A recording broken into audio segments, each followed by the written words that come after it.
The papyrus, put it on my table every month. I don't wanna be sad. Don't even try to hide it. No, I don't wanna lose it. And you say how it is, it's so inviting. The papyrus, we're all so alive. The papyrus. This is Papyrus TV News Update. Welcome. First, the headlines. Renowned writer passes away at 95. IGP decorates new DIGs and AIG. Tinubu government sets new rules for organ transplants. Court seizes $1.4 million linked to Emefiele.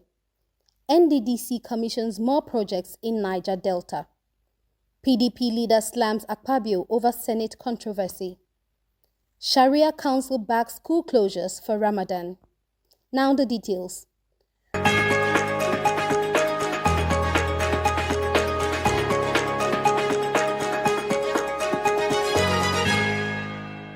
Renowned Nigerian writer and broadcaster Mabel Dorothy Okanima Segun has passed away at the age of 95.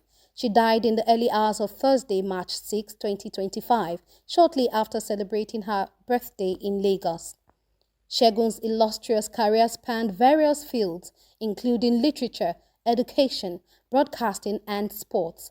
She was a trailblazer in children's literature in Nigeria, founding the Children's Literature Association of Nigeria in 1978 and establishing the Children's Documentation and Research Center in 1999 in Ibadan. Her contributions earned her numerous accolades, notably the Nigerian National Order of Merit Award in 2009. A statement from her family expressed gratitude for her life of excellence in literature, broadcasting, and sports. The family assured that funeral arrangements would be announced soon. Segun is survived by her daughter, Omomi Segun, grandchildren, Rolari, Damilola, Ayomide, Fikemi, and great-grandchildren.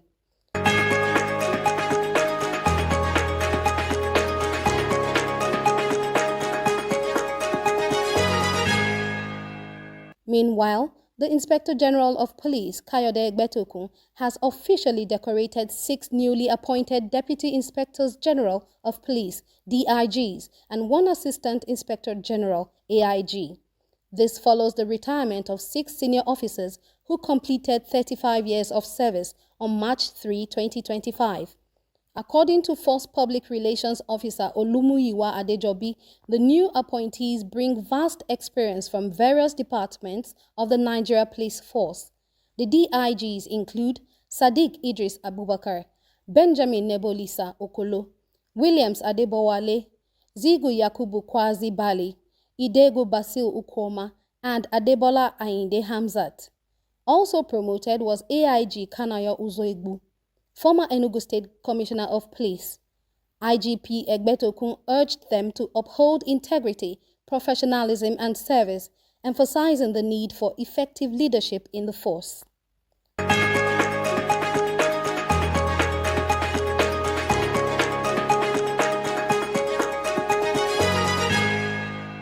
Continuing, the federal government has introduced new guidelines for organ and tissue transplants across Nigeria. Minister of State for Health, Isiaq Salako, unveiled the regulations at an event in Abuja, describing them as a major step towards ethical organ donation and improved healthcare services.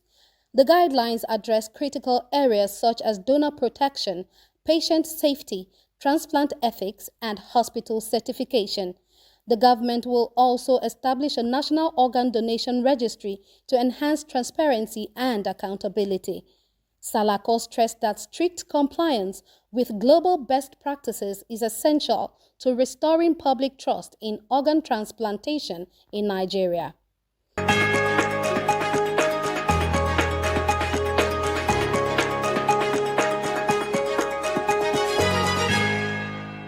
In another development, the Federal High Court in Lagos has ordered the final forfeiture of $1.4 million traced to former Central Bank of Nigeria (CBN) Governor Godwin Emefiele.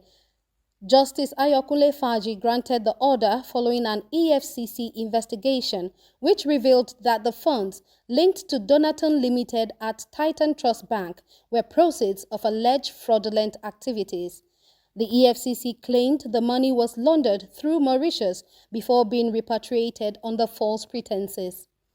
This adds to previous forfeitures of 830 million naira, $4.7 million, and multiple properties, including a luxury estate in Texas. The EFCC has vowed to continue its probe into Emefiele's financial dealings.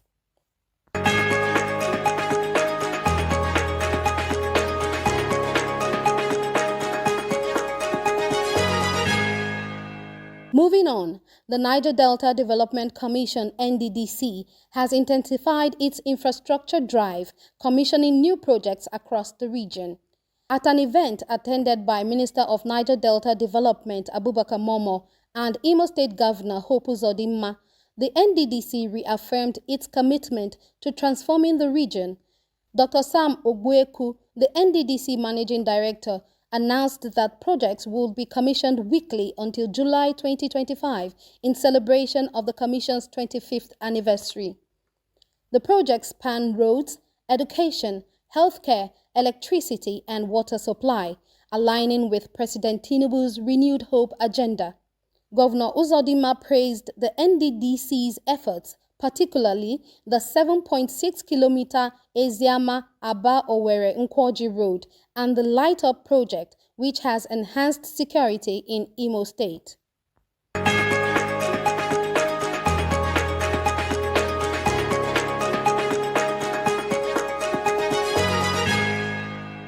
Furthermore, Deputy National Youth Leader of the PDP, Timothy Osadolo, has condemned Senate President Godswill Akpabio over the handling of Senator Natasha Akpoti-Uduaghan's suspension. Osadolo criticized Akpabio for not stepping aside from the process, arguing that his involvement undermines the Senate's credibility. He also accused opposition lawmakers of staying silent instead of challenging what he described as an abuse of power. Despite the Senate's decision, Osadolo insisted that justice would prevail, warning that suppressing dissent sets a dangerous precedent for Nigeria's democracy.